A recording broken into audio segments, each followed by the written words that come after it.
All right, here we are. Hello. I know it looks a little different, guys. We are in Cabo at Boots on the Beach. A little different. It looks a lot different. Looks a lot different. How about a round of applause for Boots on the Beach?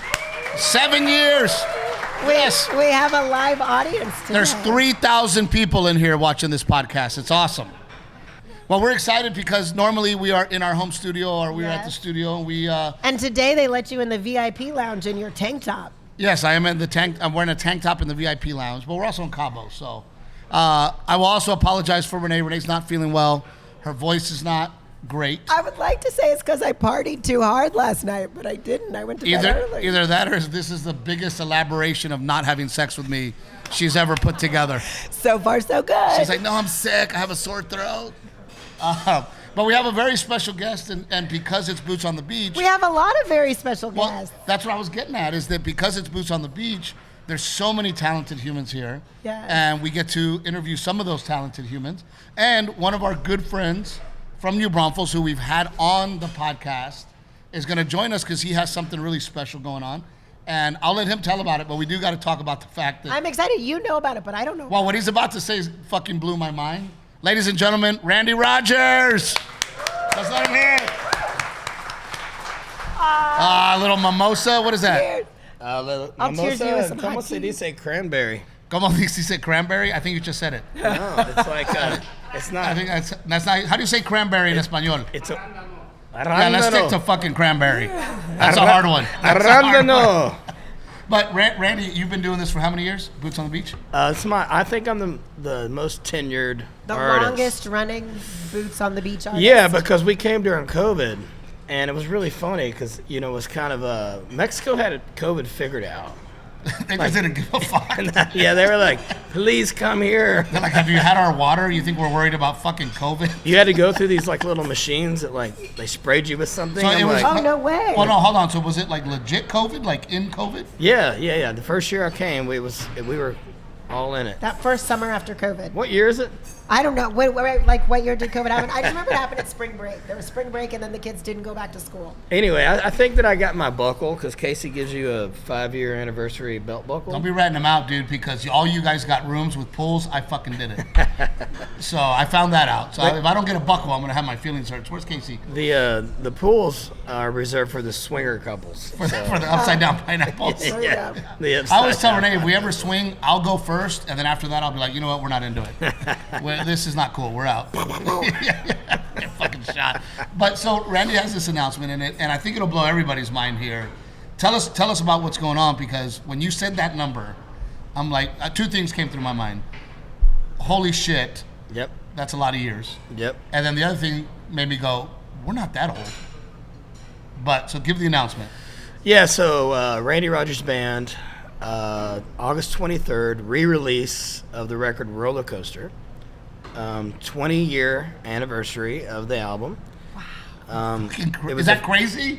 20 years Roller Coaster came out 20 years ago.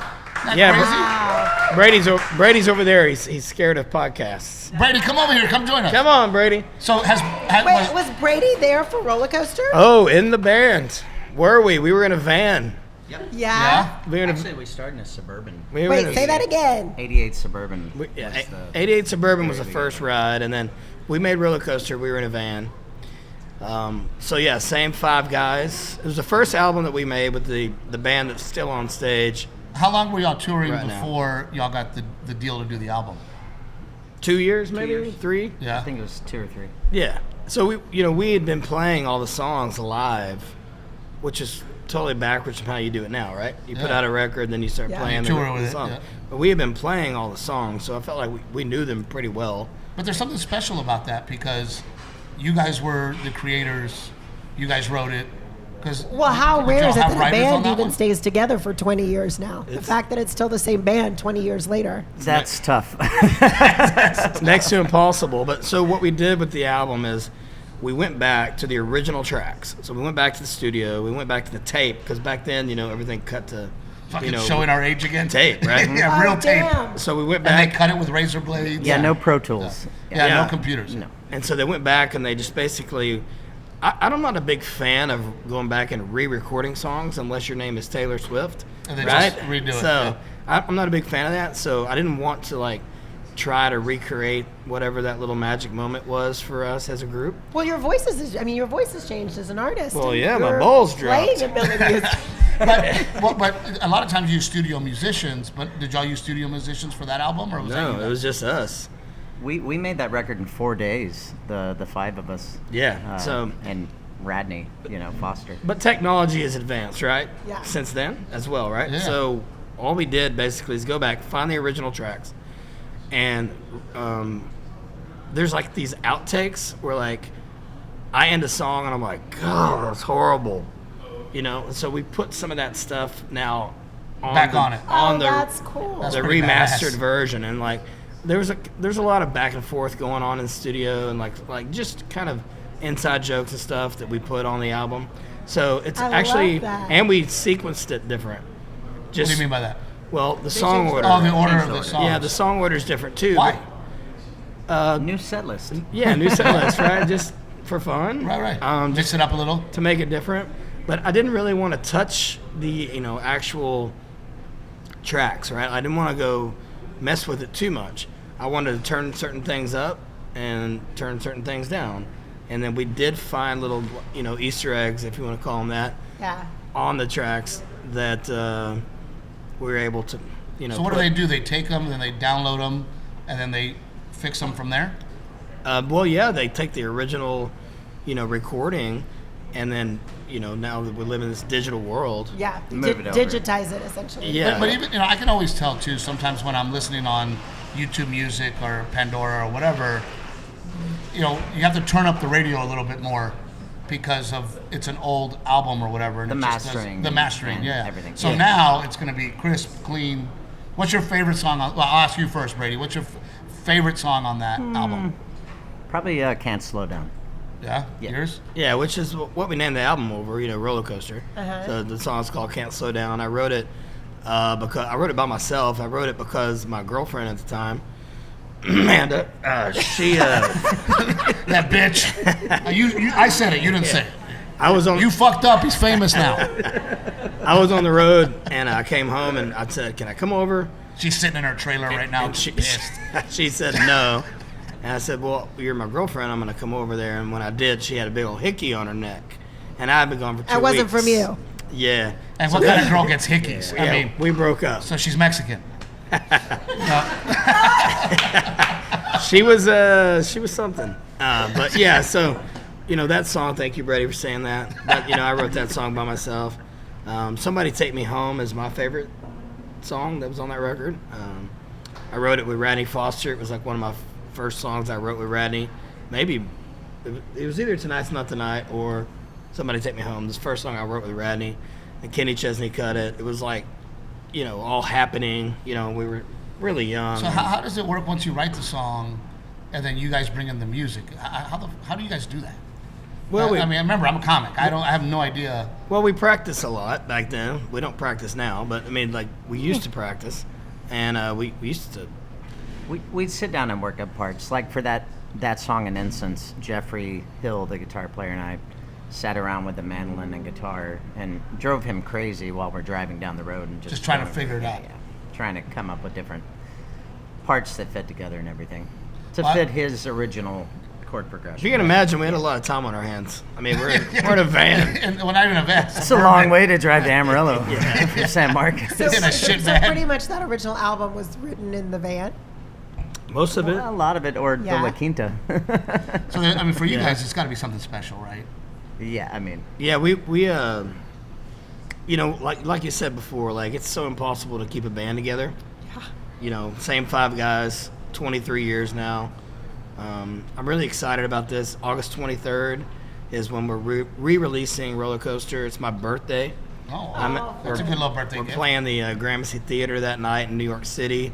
Holy shit. Oh, cool. So you're gonna have a party. We're going to be on the East Coast, and it's my birthday, and it's a re-release, and it kind of does, sum up this career that we've had. We're so lucky, but also we're so proud that it's the same 5 of us, like ups and downs, divorces, crazy, Kids. crazy, Yeah. Yeah. near-death experiences. Now you're painting each other's beards before you go on. Yes. COVID coming back together after COVID. Yeah, so it's like, it's a thing for us, and we're also getting in the studio with Jed Hughes, who's a phenomenal guitar player and been a friend of ours forever, Australian guy, who is a session player and A-list. There's no other way to say it. He's A-list. He's amazing.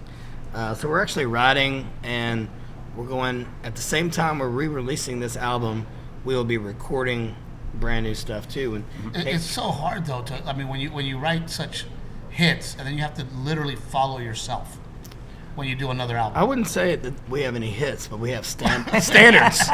Where's Wade? We don't have hits. 'Cause we Wade's got around here somewhere. Standards. Yeah. Yeah, we have standards, and we have set a standard. I think I believe that. Like, we set the bar. A lot of young people that are here at this event, and a lot of young artists come up to us and they're like, "How did you do it? Like how have you been together this long?" The hard way. Well, the thing that hurts my feelings is when guys are like, "You're my dad's favorite comedian." I'm like, "Fuck, your dad's?" Yeah. Like, shit. Yeah. Oh, we have And you're grandmas 30. now. What the fuck? Well, the problem is with us, brother, is we're in the middle. We're not young enough to be the super cool new young act, and we're not old enough yet to be the old guy. Yeah, to do the 5th retirement tour. Yeah, I could say Ray Wiley Hubbard would agree with me. Like, he's the cool old guy, right? So we're not there yet. We're in the middle. So being in the middle is kind of nice. We get to celebrate monumental things like I was 20 gonna years say, of all an the album. hard work you've put in. Yeah. And I'll brag for you. You just sold out Whitewater in New Braunfels, Texas. Congratulations. How about a round of applause? Yep. That's a big deal. Yeah, Wade and I just wrapped up 2 weeks of Hold My Beer and Watch This. I don't know where he is. But we didn't kill each other. So That's nice. no fist fights this year. And, we had a great run. That's awesome, man. Congratulations. I can't wait to hear it. And I think everybody here can't wait to hear the remaster. And I'm give Randy and excited Brady to a hear round what of you did applause. here. Yep. Oh, Did we get that on camera? We got it. And now I'd like to bring to the stage, thank you guys, to join us. None of us would be here if it wasn't for this couple, mainly his wife, Melinda. Yep. Miss Melinda, thank you for having us. Let's give them a standing ovation. Casey and Melinda. Salud. Thank you, brother. Bring them in.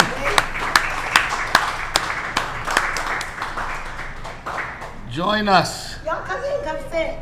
And then push your chairs real close so we can hear you in the mic. Okay. She dressed you nice. Nobody follows the king. The shirt still has the crease in it. She Yeah, literally laid it out for This you. came out of the Perfectly. box. This is You can tell. it's pronounced Ariate. Ariate here in When in Cabo. French, Yes. I think. 7 years of this. Yes, year Yes, 7. this is Where year was 7. it born?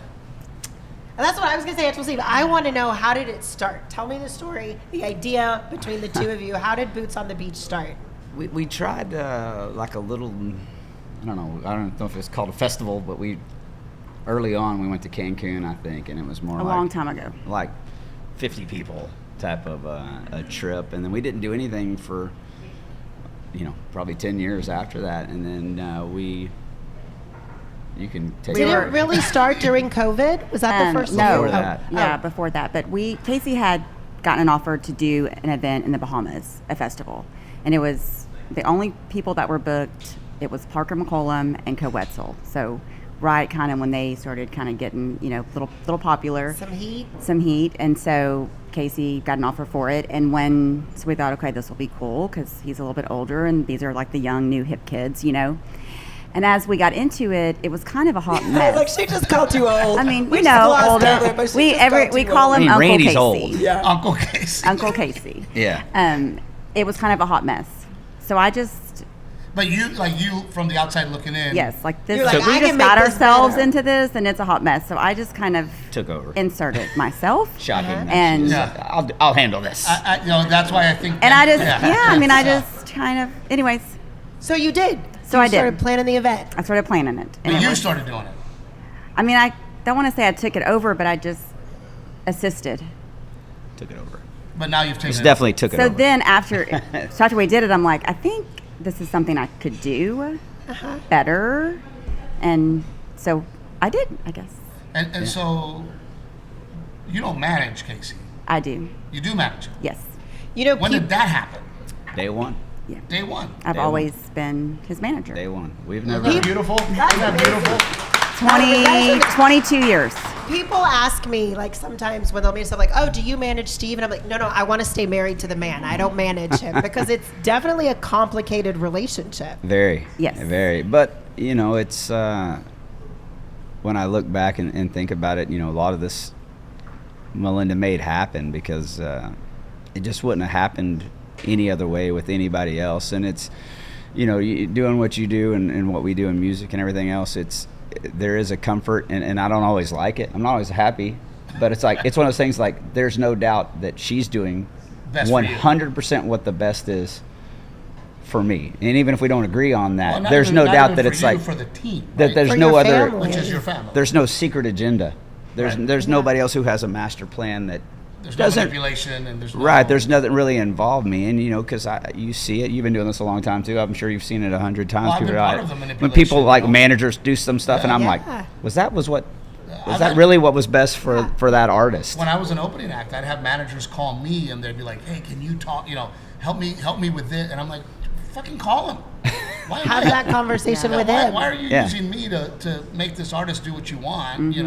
So I agree with that. There's something special about, and that's why when Renae produces and directs my specials, nobody knows my brand like her. Yeah, Right.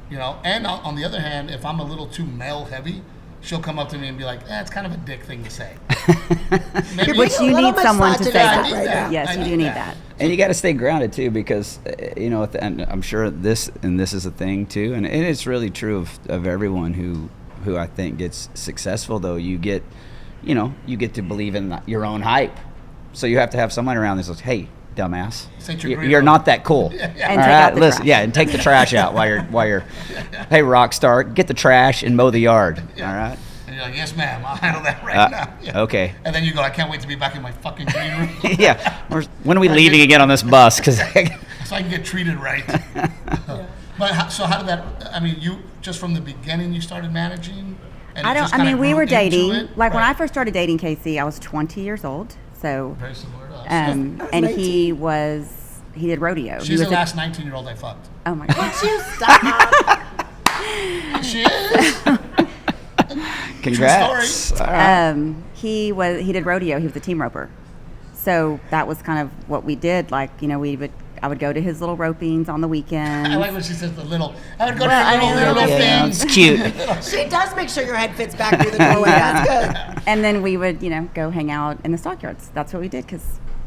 And he always sang, like he always had his little guitar and he had his little songs that he sang. Little thing you do. Yeah. He's just, so cute. And it's very strange. We had gone down to the stockyards to watch a friend perform at this little bitty place called Thirsty Armadillo. Like I say little bitty because it might have held. I think like the occupancy was like 82 80. people. Yeah. I mean, somewhere it was around 80 people. And anyway, so we get into the night, we're watching, everyone's having a good time, and all of our friends are there. And so they're telling the guy that was singing, it's actually this guy from Fort Worth named Joey Green, hey, can Casey get up and sing a song? He plays and he wrote this Which is song. probably the worst thing you can do to anybody that's on Anybody. stage. Yeah, but it's "Hey, like I got a it's friend. so little. Can you It's just just take our over?" friends there. Yeah, It's like just But at that time, was it just a hobby? or Yeah, it was just like a something he did legit for fun. Yeah, passion just did for that fun at the house. Yeah. and, But he'd already written this campfires. song, The Stockyards. Yeah. So Right. like that was one of the. One of my favorite songs. So Yeah. they're like, we're in the stockyards. Casey needs to get up and play the stockyards. So he did. And the manager of the bar's name was Eric. So after the show was over, he was like, hey, would Casey want to come and do some Thursday nights? Like, I'm trying to fill Thursday nights with the local guys. And I'm like, he doesn't, like, He doesn't have a he's set? not, yeah, like, I know 2 songs. yeah, like he just does this little It's gonna be thing a really that he short does, set. to be cute at the party. Take a break for an hour and we'll be back. And anyway, so he was like, I mean, I can give you a free bar tab. I'm like, free bar tab? We're Like, fucking man, in. we're in. Yeah. What night? Thursday Go, I'm next moving in week? here. So I'm like, can you learn some songs for next Thursday so we can invite all our Great. friends to a free bar It's a tab? party. And That was it. that was it. That's how it started. So let me ask you this, and you don't have to answer this because Renae and I definitely had a moment because we did this together. Same, I was already doing stand-up when we met, but I was an opening act. I wasn't, He had 2 songs. I had 2 songs, yes. Yeah. But there was definitely a moment when we were living together that we really got into a fight, really, where Renae was like, I think you need to get a job. Where she was like, this isn't working. we're barely check to check. Like we're trying to figure it out. And that was a big moment for us. Did y'all ever have that moment? Well, I always worked. So Yeah. Oh, and Oh, so you had a sugar mama. yeah. No. and he I had worked. a job Just too. still I had a mean, job no. too. So it was like 2002 when we put the band together, and we're working through it, and it was still, I would say a hobby at that point. We didn't this was not our career. We did what we could, and we played anywhere that would have us, type of thing. And we would go, and it was kind of almost a year to year. It's like, okay, we did a whole nother year, and it was a little better. Let's go one more year. But we we had both careers. Yeah. And we both worked, and then it was just like the next year, okay, well, let's go again. It's a little better, and a little better, and a little better. And like 2008 was the first year, and we both quit our jobs. We bought a house, and it was like $220,000. I'm like, holy shit, how are we going to pay for this? Like, do you know how much these payments are? Like, I don't think we can do this. And then like it kind of got a little better, and we both quit our jobs, and she was pregnant with our first kid, and I'm like, Unplanned, so it was like, yeah. That'll And I light a was like, fire. what under is your happening? ass. And Yeah. I'm like, man, this better work. I don't even know. We're gonna live with somebody else. Apparently, It's just Somebody like- told me one time, they said, kids are lucky. That's what they told us. They go, you have a kid, they bring luck. But I don't think it's luck. It's the, oh shit, I got to start taking yeah, this get it very together. serious. Yes, Yeah. this is Yeah, it was serious. very, now. Someone else we have to take care of. Right.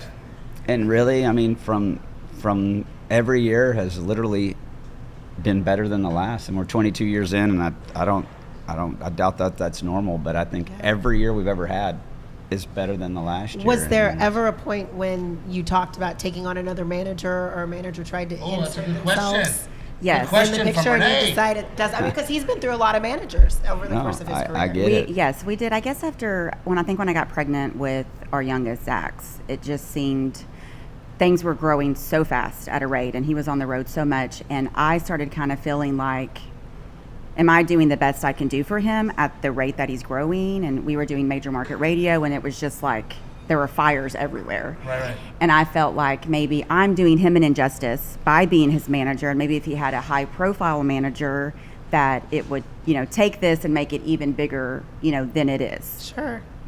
And so I did take some meetings and met with a lot of, high profile managers, and I was just like, I don't know if this Casey, I don't, and a lot of times too, I think that, especially from like being from Texas, everyone just always wants to, outside of Texas, put you in this, well, you're just a Texas act. It's like, Right, which is the he's worst, not just a right. Texas act. And really, Casey's more of kind of like a Midwest act. That's kind of like his core fan base. And so it just seemed like I never met with anybody who really said the right things to me. This is our guy. It was Like never that I took moment. a meeting with one guy, and he said he compared Casey to another artist, and I said, you didn't off. even Google him. Like, you took Right. this meeting and you didn't even look into Do the research.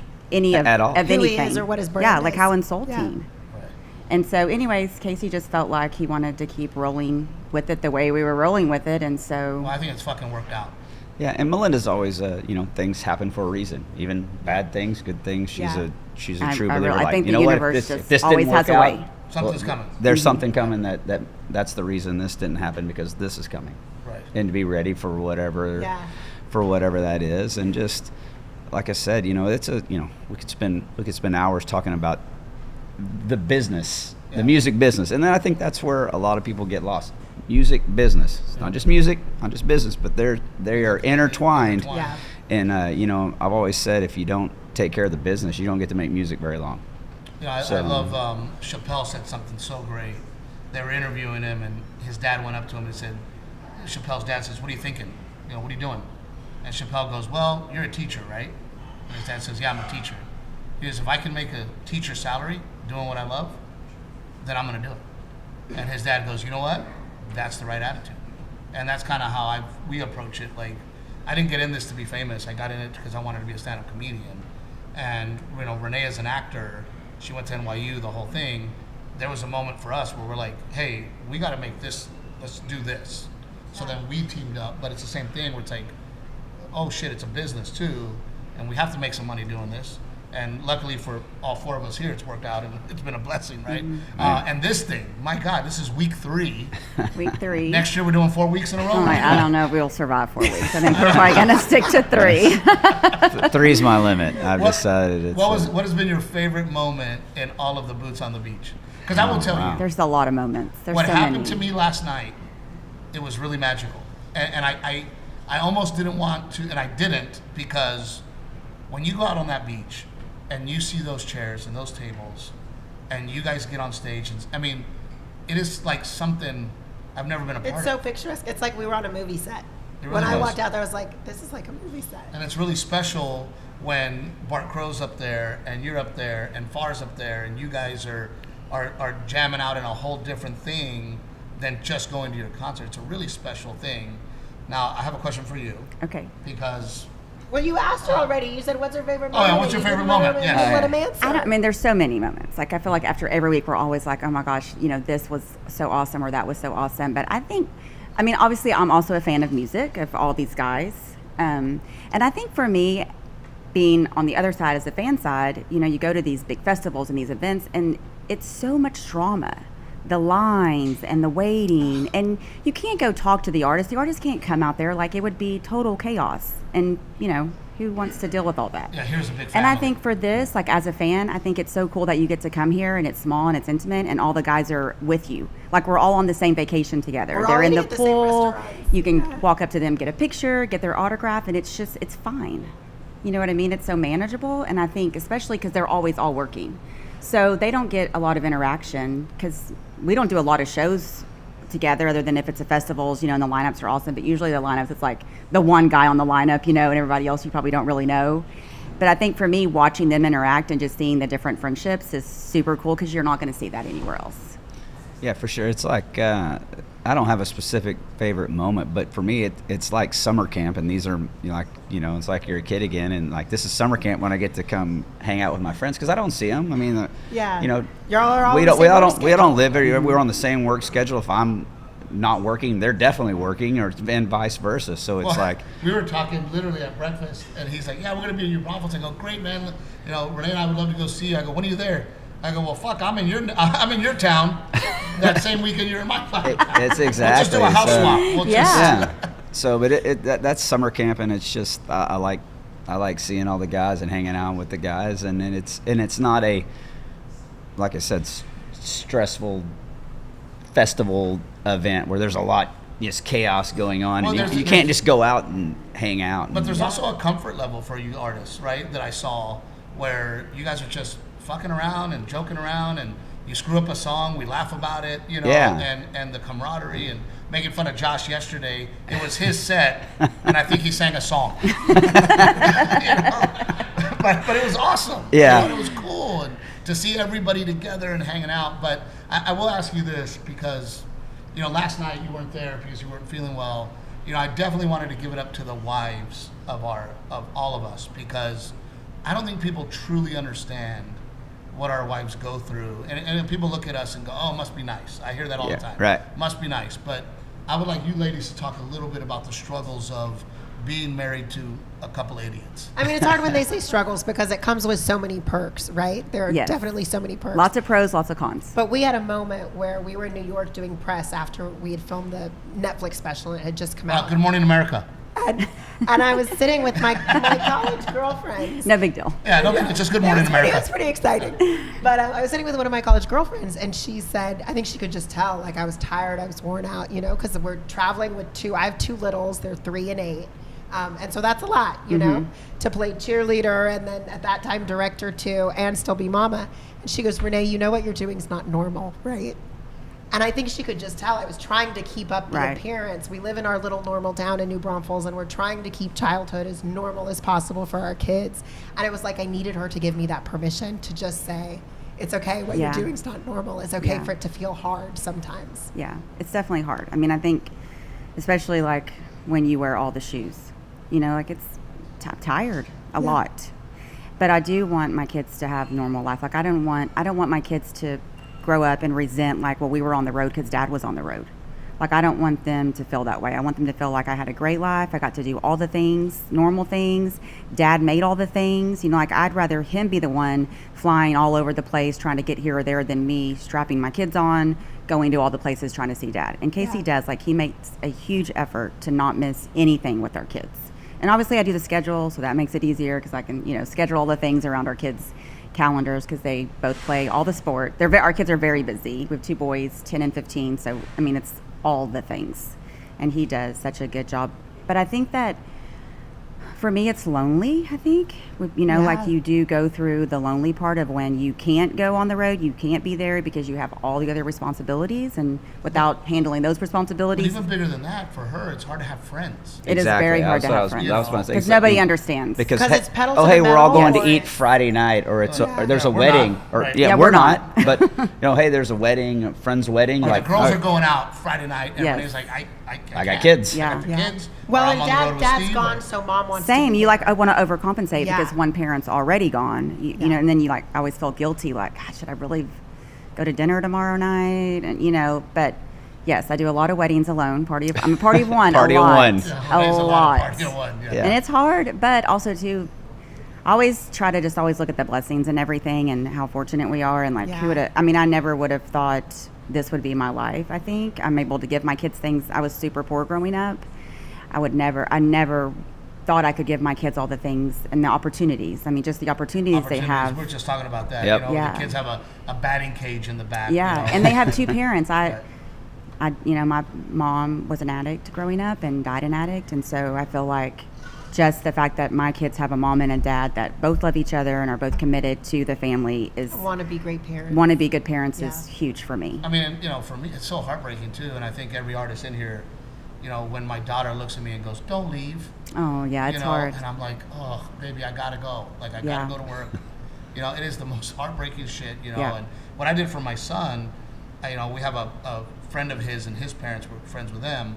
I actually broke down the hours for him, and I said, "Look, I go, this dad has this many hours, but he doesn't get home from work until almost 7 o'clock, right? Yes, he has Saturday and Sunday with his kids, but I'm with you. I'm at the bus stop.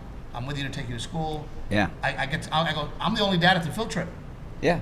you know, during the week because I can do that. But it also makes us super dads. Right. Right, Oh yeah, because, Casey's super dad. Monday you know, through you- Thursday, killing Yeah. it. I mean, You get killing home it. exhausted, but and then your kids look at you and you're like, all right, fuck, let's go. Yeah, I don't, I'm you know. just like, I mean, I fly and travel and try to help coach my youngest's baseball team. The oldest has moved way past my skill levels and internet levels or intel levels. But I'm like, I mean, I'm the guy, I'm sitting at baseball practice when it's 100 degrees. I'm the only one there just watching. Yep. And I go pick up we go to a little private Christian school in Fort Worth, and I go get my kid every day for lunch. And they kind of talk to me and like, you can't do this. I go, I promise you I can. Yeah. There's no doubt. So The check cleared, motherfucker. Yeah. Yes.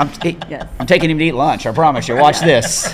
I dare you to stop me. So it's like, I just take him lunch every day at school. I pick him up and go eat, and we go do stuff. And he's like, he's the smartest kid I know. Like, he makes hundreds. I'm like, he's gonna be fine if he Yeah. misses whatever Yeah. the next Doesn't class matter. is. Like, it doesn't He's matter. good. Yeah, Yeah. he's gonna be fine. Trust me. So I'm his dad. And I'm getting him. Let's But go eat. We've also noticed too, like for us, we connect more with people like yourselves because you guys understand it. Yeah, it's very And similar. it's, you know, in our neighborhood, you know, and it's tough because I do hear those comments like, "Oh, you come home in your private jet last night, Trevino," and I'm like, "Well, fuck you, dude. Like, I want to make my kids game." Yeah, dude. You know? I'm telling you, that's the Yeah. move. You know, Like but you hear those things, and it's frustrating for Renae and I because they think that I work an hour a day.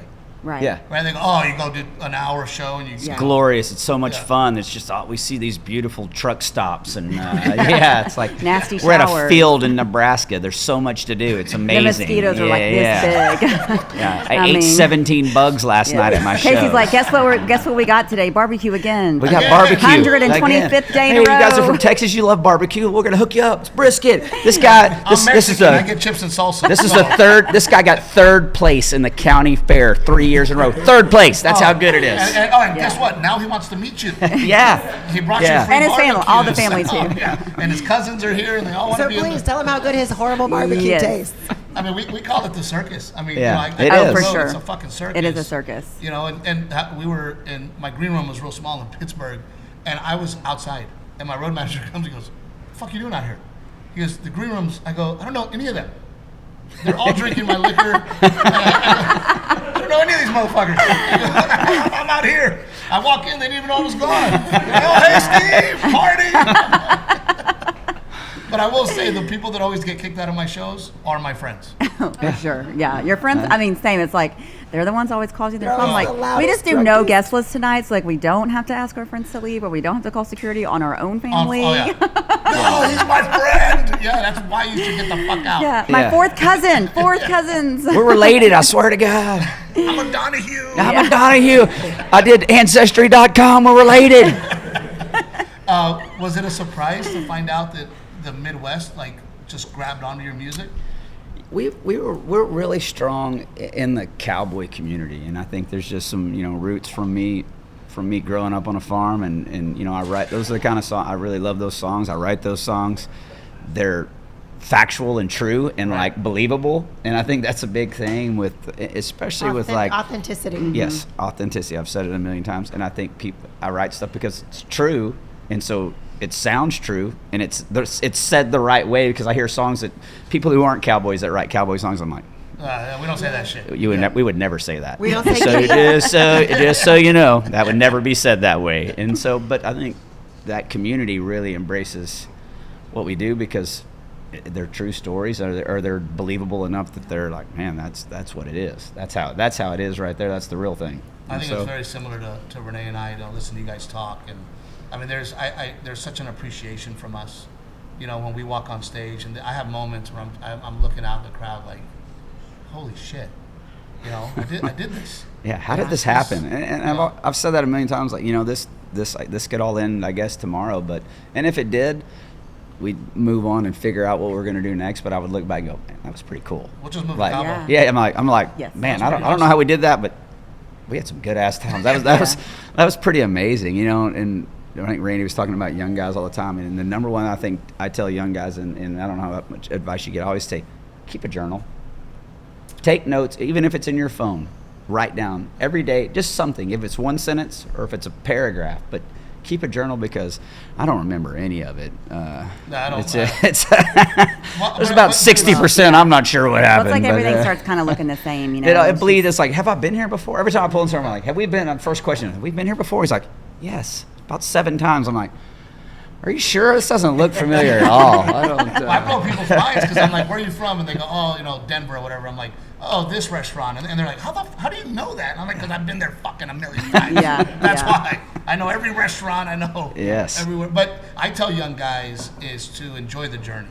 Yeah. Right? I don't think I was, we were struggling, and there's those moments of like, God, am I going to make it? And I want to be there. I want to be there. I want to be there. And I don't think I took the moment to go, I'm on my way there. Yeah. And I'm It's going to hard. be okay. It's hard. Yes. And I'm going to get there. But that was also your ambition. Yeah, I was, and also I had no safety net. I couldn't call Dad and go, hey, Yeah. Dad, I need you Same. to pay my Right. rent. Yeah. Exactly. Exactly. Yeah. That wasn't. It wasn't happening. Wasn't a thing. Yeah. It was, we did it on our own, and I'm really proud of that too. I mean, like I'm sure you are. Like, we did this on our own. No one helped us. Yeah, we don't owe You anybody know, anything. I wasn't best friends with Randy Rogers when he let me open all the shows for him. I just went out there and played my own damn shows. Did my shit. Did our own Yeah. shit. And we did it ourselves, and I'm proud of that. And I am too, and Renae and I struggle with that, especially her, because she's a very, very classy, humble woman, and sometimes she's like, well, I don't want to wear my Rolex, and I go, you know what, fuck that. We earned it. Yes. I slept in my car for 2 months in a Walmart Oh, parking lot. yeah. No doubt. We lived in a Yeah. 1-bedroom apartment that was literally 350 square feet. Yeah. And I drove a 1978 K5 Blazer, not because I was cool, but because I could fucking work on it. Yeah. And it cost me $2,500, and we struggled, and we worked Yeah. hard for our things, and that's, we don't apologize for anymore, because we go, hey, we suffered, Yeah. and we worked hard, and we sacrificed a lot, and we miss weddings, and we miss birthdays, and we miss Right. all kinds of things. Yeah. Yeah, it's a give and a take, but like it's like I said, I don't either. I mean, we built this on our own, and we did it the right way. We did it our way. No one ever told me what song to sing, what clothes to wear, and I wasn't going to have it anyway. So Right. it's like, this is us. This Yeah, is what, that was it. and we did it. Yeah. There's a great feeling for us as well, where we can go, we don't need you. Yep. Because Renae and I were self-producing our own specials. You know, Yeah. and when Which is awesome. When Netflix came calling and they said, "Hey, we'd like to offer Steve a Netflix special," I go, "Okay, here's the deal. I'm shooting in Texas. My wife's the producer. My wife's the director. And if you say no, we don't give a fuck. We're doing it anyway." Yeah, for sure. You know, and Netflix was like, "You got it." Let's go. That's So awesome. it is special. I think there's something about Texans and Texas Oh, and the for way sure. that we were raised. Yeah. Yes. That makes us stick to our morals, and this is what you've created here in Cabo. Thank you for having allowing- us. Oh, thank you for and letting you coming. see A part it. We of had it. no idea what to expect. I know, This and is every time I make the amazing. phone call, I'm like, you know, to ask someone to come, I'm like, they're probably going like, what are you talking about? Yeah. Well, but there's Are also you sure? Well, for us, it's like, do we want to go on a work vacation? You know, we have to have that. Yeah. Yes. But when I knew that it was going to be people that I already knew and could hang out with, I go, yeah, let's do that, because it's a Texas thing. It is Yeah. like summer camp. It is. He hates to go on vacation, but this is the vacation he would Well, do. Oh, with yes, us. for sure. And I get for to sure, work. yeah.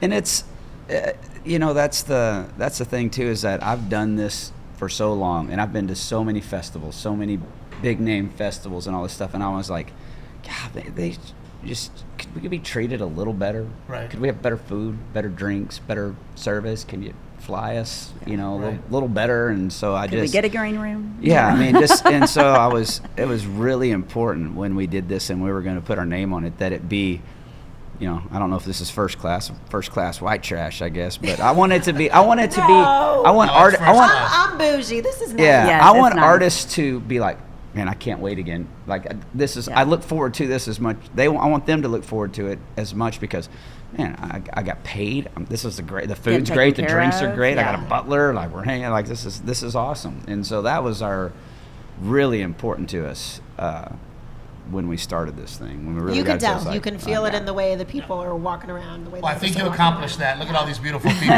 Give the Donnie Hughes a round of applause. Thank you guys. Appreciate it. Yeah. And now, please help us welcome It's the not over Abbotts, yet. Josh and Taylor. Give them a round of applause. Hello. I haven't seen you. I yet. know. You look so nice. Oh, thank you. You look like shit. I am so happy to have you. You know, Josh and I Y'all became scooting close. yeah. Okay. You know, Josh and I became fast friends. We have you have a great sense of humor.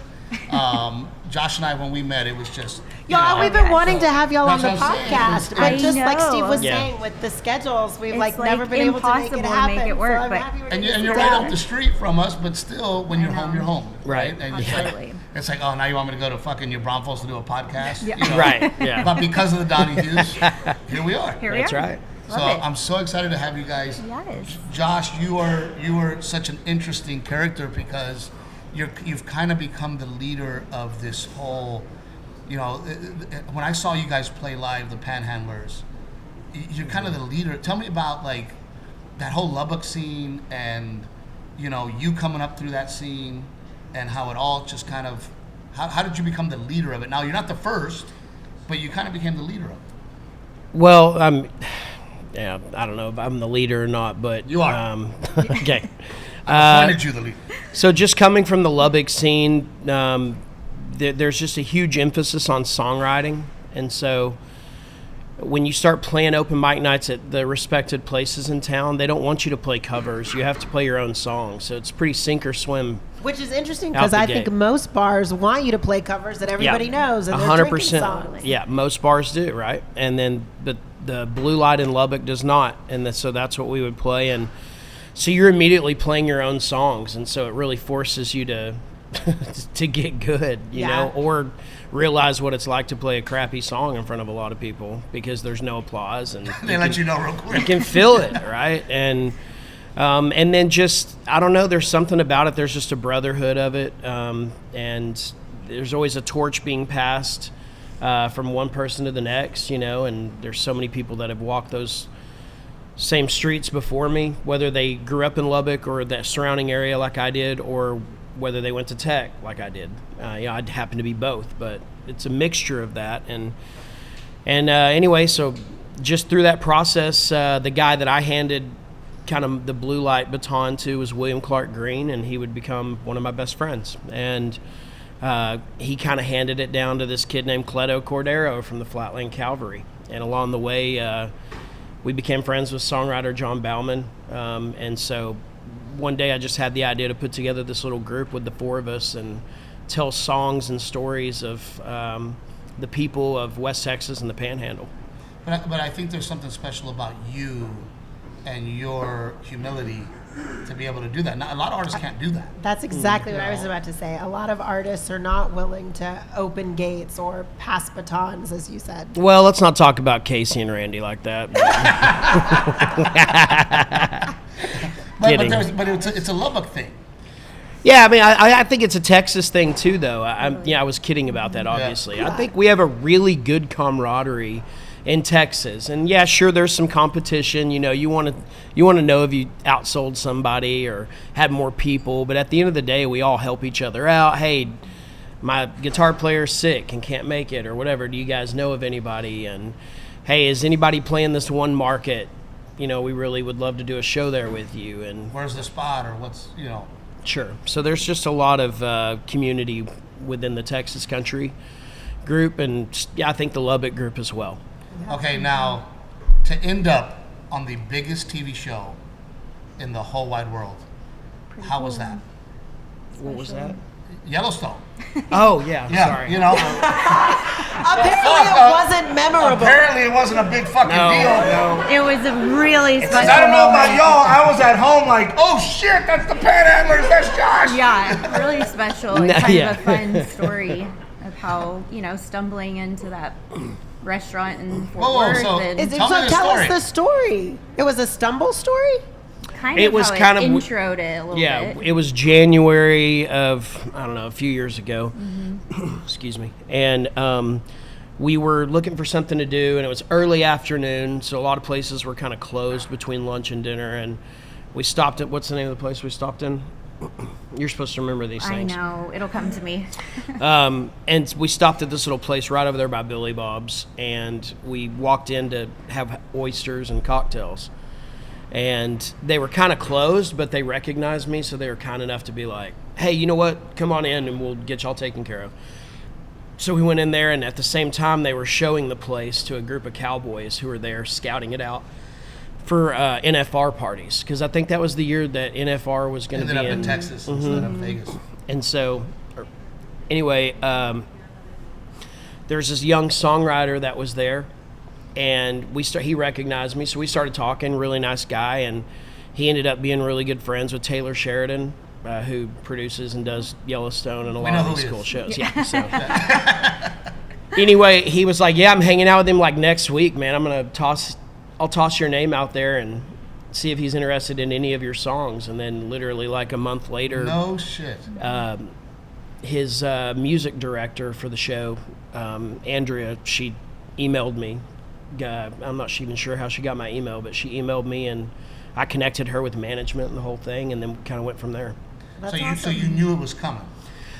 I mean, somewhat, because Hopeful they that it would kept, happen. yeah, they Right. kept it pretty suspenseful. Like, they were interested in our songs, and then this is the song we're most interested in. They had to clear it, and then they never told us if they were going to use it or not. And then Oh they my finally God. confirmed. So you're watching every episode. Well, they finally confirmed, Finally, yeah, we're yeah. going to use it in the TV show. Did they And tell they- you which episode? They didn't tell us for a while. Seriously, and then they finally told us like which episode it was. They do a really good job of keeping that pretty tight-lipped. Yeah. So Did y'all have a party? Did y'all? no, we watched it at my mom's, right? Yeah, we did. Yeah. We just kind of.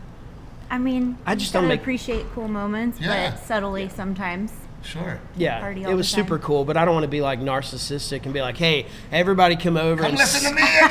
celebrate me being on Yellowstone for 30 seconds." You know what I mean? What did it do for the career? I get to Did talk it to sell you. albums? No, did you notice like an uptick in downloads?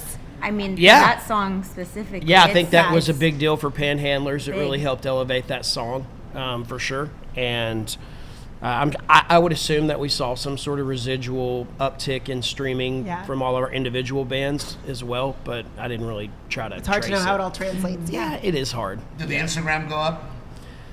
Probably your panhandler one. Yeah, for probably sure. Yeah. Panhandlers. Yeah. Sorry, I'm just not good at that stuff. I really, because it's so easy to get insecure doing this if you really start going, oh, well, so and so has this many followers and so has this many streams and why don't we, and this and that, and it just becomes a game of quantifying success, and I don't really want to do that because there's so many different levels of success. That's very healthy of you, Josh. And well, it's a Taking a constant little bit, struggle. yeah. I think she I helped really me have with to that work because on it. I was real bad about, I'd have 1,000 positive comments.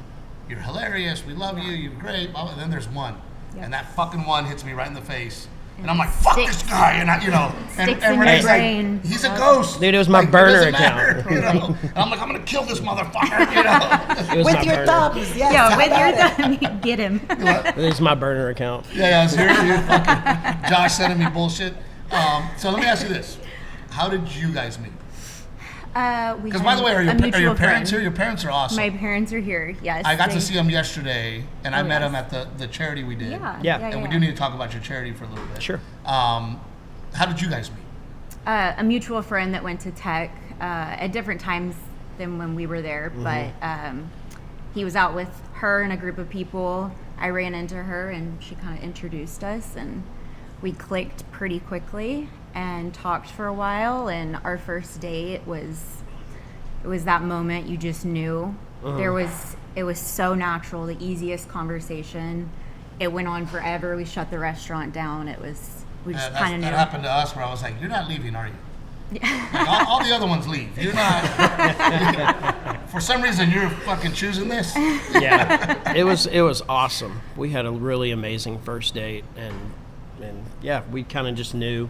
We definitely slow played it from there because I don't think either one of us were ready to be in a relationship. But For sure. Yeah. it didn't take too many months for us to figure it out. Well, my first introduction to you guys was actually your charity event in which Taylor chairs and handles. And I don't know that I've ever told you this, but I was so inspired by you watching you that night. Thank you. And what you do and the way you guys raise money. That was so impressive. And I don't think a lot of people know that about you. And I will tell you that night affected my life. And I am a big puss, and comedians use jokes to hide their feelings. Sure. So when you guys showed that video, I had to leave. And Renae goes, "Are you leaving me right now?" And I go, "Yeah, I'm fucking getting out of here because I got to follow this shit and tell jokes." Yeah. So I got to go. So tell them a little bit about your charity, why you do it, and the inspiration for it. Yeah, it's called Job Cares. It started 2017 timeframe. It started kind of more the basis of a lot of people come to these guys and they ask for support. They ask you to, play some songs, raise some money, donate this, that, and the other for various causes. And he wanted to do something. I was going to say, with it's hard that. because you can't say yes to everything. Exactly, and it's hard to, tell one person yes and another person no. And so he kind of wanted to find a way to fundraise and be available when a natural disaster occurs or someone, their child has cancer and we need to get them a car so they can get to the hospital, whatever it was. So that's where it started. And then slowly we've kind of developed bigger events to fundraise for more specific reasons. That event was for a home that brings in women that have been trafficked and rehabilitates them, and that was very special because that was my first large event, and we donated $100,000, and I was $100,000. blown away.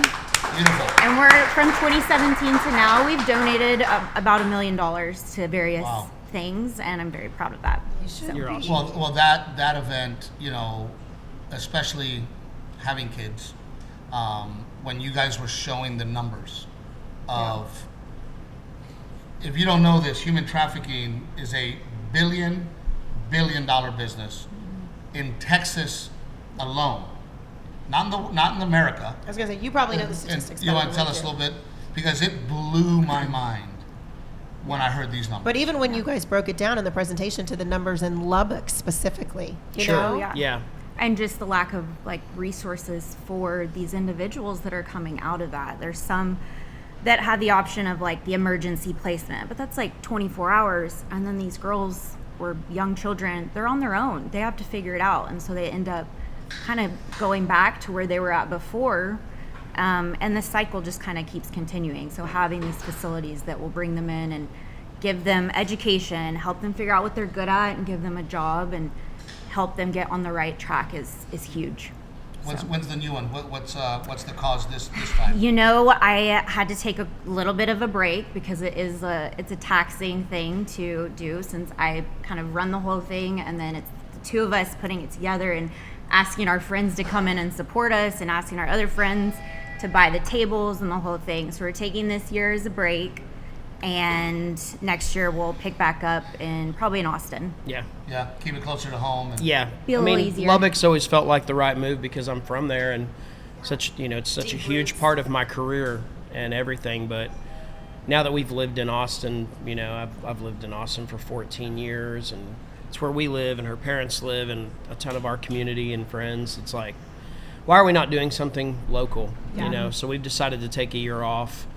We have kids the same ages as y'all, essentially 7 and 4, and it's not only obviously busy. I feel like everybody's kids keeps them busy because it's always changing and evolving. But with them being this It's a phase. young, I want to Definitely really a phase. soak up as much time as I can, and I'm on the road already so much. So, yeah, we just decided to make a conscious effort this year to kind of pump the brakes on it, and then we'll resume it next year. Do you guys take the kids on the road much? Not Sometimes. a whole lot. It's Not kind of a whole whip. lot. It's hard. Especially because It is kind of a whip. You're like, oh, this is great, and then you're like, oh my god, I'm exhausted. This is not so great. Yeah, especially because I don't know what Shows are time so like limited. you do your show, but most of my shows, it's such a fluid thing. I mean, one night we're playing after the rodeo at 10:30, and the next night we're playing at 8. And you just never Well, you're know. also traveling with an entire band. Yes. Which is, Renae and I are lucky that it's me, a road manager, and another comedian. Yeah. Oh, yeah. So the times that we do bring the kids on the road, those are times I'll get a tour bus. Sure. Because I don't need a tour bus because I don't have Yeah. 12 people, which by the way is good on my wallet too. Yes, it is. You're a smart man. I wish I could be a comedian. Yeah. But yeah, it's a lot, and a lot of guys, and a lot of stink, and it's just not Because then they have to change their lives. a great too. environment Sure. to just put your kids in. yeah. So every now and then, if it's just the right situation, sorry, I'm probably not close enough here. I'll, like, for instance, there was a week where I flew into Oklahoma City with my daughter, like got her after school. We flew into Oklahoma City. I played an early show. We stayed the night at my cousin's house or something like that, and then flew home or whatever. And so it was super easy to do it for that, and she loved it. But it's just too hard right now to take the kids out on the road.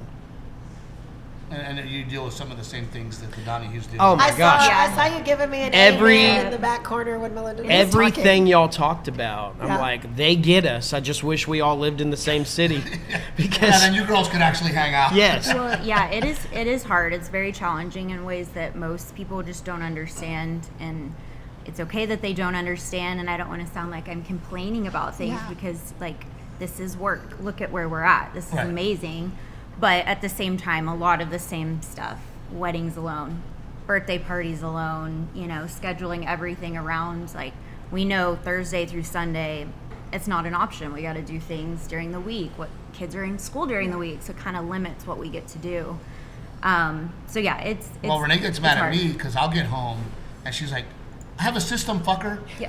And then you get home and you ruin my whole shit Totally. because I already got him on I schedule. was like, can you just fall in line, please? Yeah, and he's like, "Oh, I'm trying to help." I'm like, "You're in the way." Yeah, you're. Sorry, but like we do it this way, and you're messing it up. So. And then, Renee's like, what do you mean they're staying awake? I'm like, well, I want to hang out with my kids. Yeah. She's like, No. you're fucking my shit up. Totally. Yeah, it's every week too. It's a Yeah, every week's a little change. like reset. It's a and changing of the Dad's guard, right? here now. We That's- gotta like yeah. make real dinners, and it's like we can't just get away with like half dinners that we nibble on. Like it's a thing. Yeah. No, it's definitely. And then, like you said, I'm the dad that does all the school events. It's kind of funny. People probably would think I don't do any. I'm the one who does all of them because Monday through Thursday, You're there. I don't have anything else to do during the day. But I mean, don't get me wrong. There's songwriting sessions, meetings, things like phone that. calls and all the bullshit. But I mean, I'm always there at the kids' schools for the events, and none of the other dads are because they work 9 to 5. normal jobs, and then so I've become friends with a lot of moms, Yeah. and It's Yeah. just funny, and I'm After just like hanging with the drop-off, girls. chit-chat, that's Josh. Yeah. She gets mad at me. She goes, Y'all "How want to long get were a you at coffee? the-" Yeah. No, She's like, it's- how long were you at the school this morning? I'm like, well, the girls wanted to talk. Yeah, totally, dude. They're It's spilling literally the me, tea. and I always make sure that their husbands are cool with it because I'm like, I don't want to think like, why are you hanging out with this one guy? No, Steve will walk into the front office and be like, I wore this tank top just for you, ladies. Yeah, attaboy. Well, I also want to make them laugh because I don't know, man. I don't know how they do it. I will go into that school. They call it Hallway Heroes, where our school, where you sign up. And I'm lucky because they all know me. I do Hallway Heroes whenever the fuck I want. But I only do a couple hours because I don't know how these teachers do it. You're supposed to sign up for the whole day, and they give you like tasks to do and help around the school. So then the other dads do it, and they get mad at me. They're like, "Are you leaving right now?" I'm like, "Yeah, I'm getting the fuck out of here." I'm here a Because lot, I'm here all the time. You guys get the whole day, and then they give them like tasks, and I don't get tasked. I hang out, party, and I get to be special. You're there for the energy and the vibes. Yes, yes. But no, Dev, I'm on the same page as you are, man. Give them Where what they I'm- can handle. I just admire these teachers so much because 2 hours of it, and I'm like, I gotta get the fuck out of here. It takes all kinds of kinds, right? The Miranda Lambert song. There's people who have that ability and patience level and empathy and all the other characteristics that you need to care for young children, and then they might not have that same ability to take care of teenagers in high school, and then there's those that do, and then there's those that don't want to do any of that, and that's why that they go do other jobs, right? It's just it's a balancing act in And the like world. you guys, we have the almost, ours is almost 4. She's starting to kind of understand what's going on, right? She's understanding that, oh crap, every weekend Dad's gone. dad leaves, right? And Yeah. then she'll also start going, wait a minute, that's different. Like people stop dad and talk to him. Yeah. So she's starting to figure out, like, Yeah. hey, my life's not like theirs. Sure. You know, and my son too. My son, we dropped him off at camp and this year, and he comes home. He goes, "Can you tell them who you are?" Can you talk to my counselor? He goes, "They're mean to me." I'm like, "No, fucker, they're being normal." To you." Yeah, they're treating you like Yeah, all the they're other treating kids. you like the other kids. Little shit, you know. Yeah, our daughter, definitely has a really good grasp on it since she's older. But even when she was Luck's age, I think she kind of got it. But The she thing kind of that- thought everyone had a band, Yeah. right? Yeah, it's normal. Our 'cause it's kids, their normal. our kids think that like it's normal to just like hear a song and know that person. They think that when anybody hears a song, like that's their friend singing a song. Because they're like, this Yeah. is Dad's buddy. friend. Yeah. This is Mr. Cleto, Uncle Bill. Like Yeah. they think it's normal. So she's I'm like, it's not. "Dad, can you introduce me to Taylor Swift?" Yeah. I'm like, Like, that's going to be an issue. It's gonna be a tough one. Yeah. I don't think I can do that. Maybe I go through Patrick Mahomes. To Well, go- yeah, I do have some connections there, but it is funny. She just thinks like that I just know everyone, Yeah. and that everyone has a band. Yeah, so when They're Garrett, all like your Garrett was friends. probably like 5, and our neighbor, he goes, "Oh, I'm going on the road," and Garrett goes, "Oh, you're a comedian?" And he was like, "No, I'm not a comedian." But he just thought you go on the road. yeah, you that's go, what you're doing. Yeah. Yeah. Tell jokes. And then they think, obviously, anytime we go somewhere, that they should be on stage or VIP, Backstage. backstage. Yeah. Well, I do too. That's a hard one. Yeah, yeah, for sure. So it's a lot of fun for them and then their friends and then the friends' parents, and that's a process too. I'm sure you've encountered where it's kind of like some of your kids' friends' parents are cool, and then some of them, you're like, I hope they don't talk to me for 20 minutes Well, today. you're gonna get the comments or the I always get like the underneath, like we talked about earlier. I always get the like, "Oh, must be nice," and Yeah.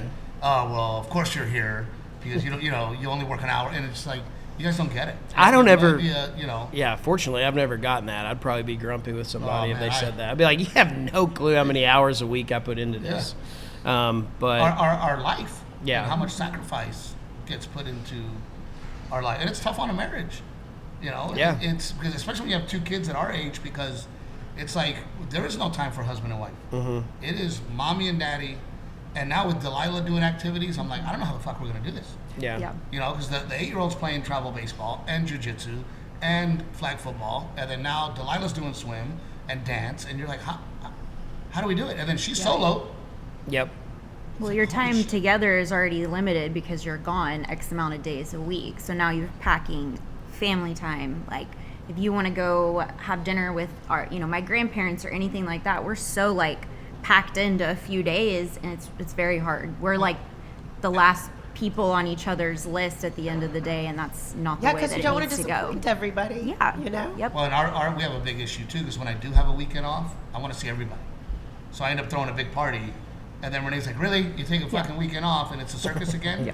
And I go, "Well, I want to see my parents and my sisters Sure. and Yeah. my cousins and my friends and I get that too, but then it's also like the kids feel like, oh, we had this great big party and we saw these people and that was fun, but then he goes back on the road again and they're like, wait a minute, Dad was here, but we didn't get time with Dad. I've tried to be really conscious over the years of balancing it out. I mean, I was just talking to my manager yesterday about finding a day in August to come up to Nashville to do something, and I was like, man, I just can't. And he's like, well, what about these days? You don't have anything on your calendar? And I'm like, yeah, that's because I'm going to be at home with my kids, man. Like, he doesn't have kids. He doesn't get it. Yeah, so get it. Yeah. he's like, he thinks it's an open day. You can do this. And I'm like, man, I have to be present for my children and my wife and be a normal person. somewhat normal person. Yeah. Try to get that half of the time. I mean, I remember, was it just a few months ago, it was this spring, I was gone a lot consecutively, like 3 or 4 shows a week, every single week in a row,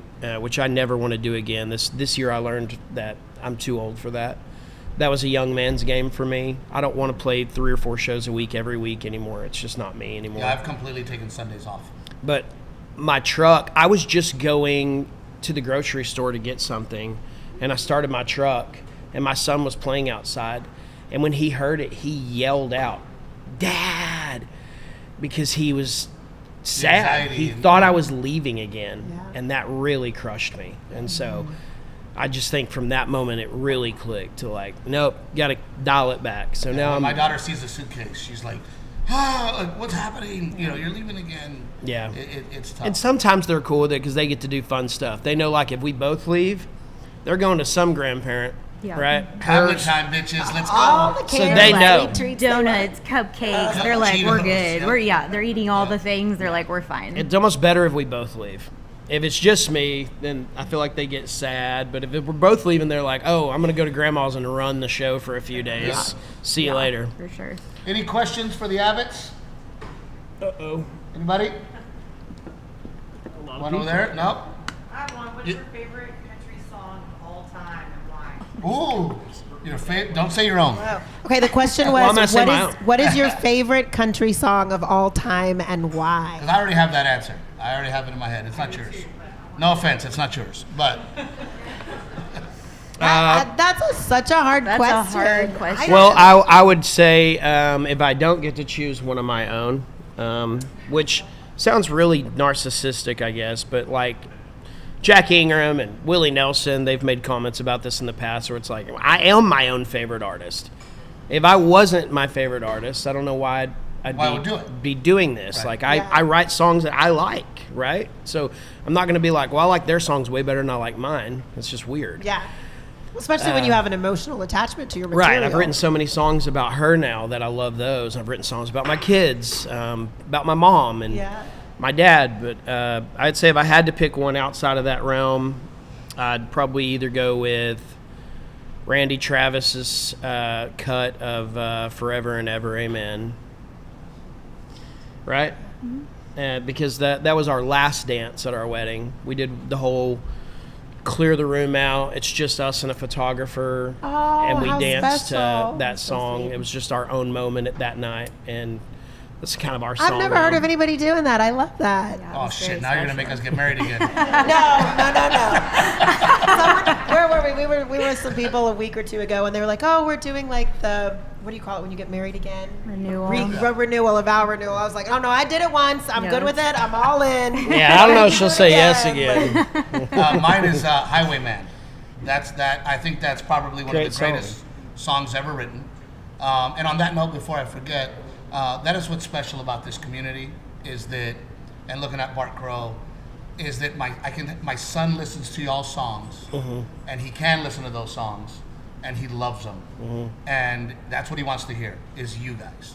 You know, we don't listen to pretty much anything else because the things you guys sing about are special, and I can show my 8-year-old, and he knows every word to all you guys' songs, and that's really special to give it to that other generation. Your favorite country song of all time? Oh, I can't think of my favorite country song of all time. The one that I play with, I'm just thinking of like I the thought it was songs. Boot Scoot Boogie. Achy Breaky Heart. You bitch! You fucking idiot! No. I don't know if you heard that Billy Ray Cyrus audio, but that's what I was trying to do. You know what I'm talking about? I do, but for those that don't, that was jarring. Yeah, it was jarring. But now go back and look at the Billy Ray Cyrus audio of him calling his wife a bitch. I do that all the time. We I just was don't gonna record say, it. right. I do not. Don't worry, babe. I will not release any of your audio. Oh, that's a good, I know that song. I'm gonna get Amber Heard over here. Allegedly. This podcast has gone to trash. Yes. Time for a new mattress. Taylor? Now you are allowed to say one of his songs. Well, I just, it kind of probably, day to day it moves around a little bit. Favorite song that he wrote one and sang it as a surprise at our wedding, so I would probably have to say that song would be my favorite song. I will that he's say right written. now, It's any very daughters, sweet. fellas, daughters?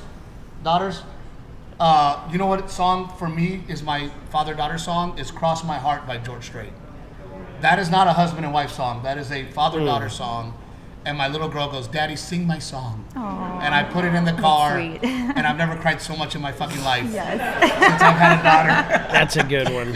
Yeah, for Bart, sure. favorite song? Bart wasn't prepared Crow. for that. Who was prepared? Bart Crow's off camera. Middle-aged Crazy by J.D. Lewis. Middle-aged Crazy by J.D. Lewis, he said. Somebody said, why? Because I went through it. Yeah. So you feel it. Yes, sir. And then you're the person that brought up the question, which was yours? Neon Moon. Oh, that's such a Moon. good That's But- a great No, song. but the Casey Musgraves It version. is. her version is Once so you hear Casey good. sing It's a Neon woman's Moon, song. you're like, this song should have always been sung by a woman. Yes. That is a female song, Neon Moon. When you hear it from a woman, you go, yeah. When you hear it from a dude now, you're like, stop being a bitch, dude. Like, what are you doing in the corner under a neon moon crying like a little bitch? Drink a whiskey and shut the fuck up. And I will say my favorite drinking song is Love by Roger Craig. Yeah, That's a good one, too. That's a great song. Yep. And then this Dairy Queen thing came about, man. Yeah. Tell me about that. So, kind of a long story. I'll try to keep it pretty short. They were looking for a rebrand a few years ago because it hit the 30-year mark of when they had come up with the jingle. Like I mentioned the other day, but people listening to the podcast weren't there. Dairy Queen Texas is its own entity. It's different than Dairy Queen Anywhere else. National Corporate. Every single Dairy Queen in Texas is individually franchised by somebody. You can own more than one, but they're all kind of individually owned, and they kind of have a union of sorts, right? An association where they all pay X amount of revenue, and then this parenting company oversees all the advertising and campaigns and things. stuff, yeah. So they wanted to redo the song that they had done 30 years ago, and they put together a list of Texas guys, Texas country singers that they would feel good about redoing it. And I don't want to say who was on the list, but there's me and 3 or 4 others, and they kind of interviewed us on Zoom, and then they chose me. And But you also have a song where you mention Dairy Queen. Yeah, we recorded a song years ago that mentions Dairy Queen, and I grew up in a small town called Idalou, and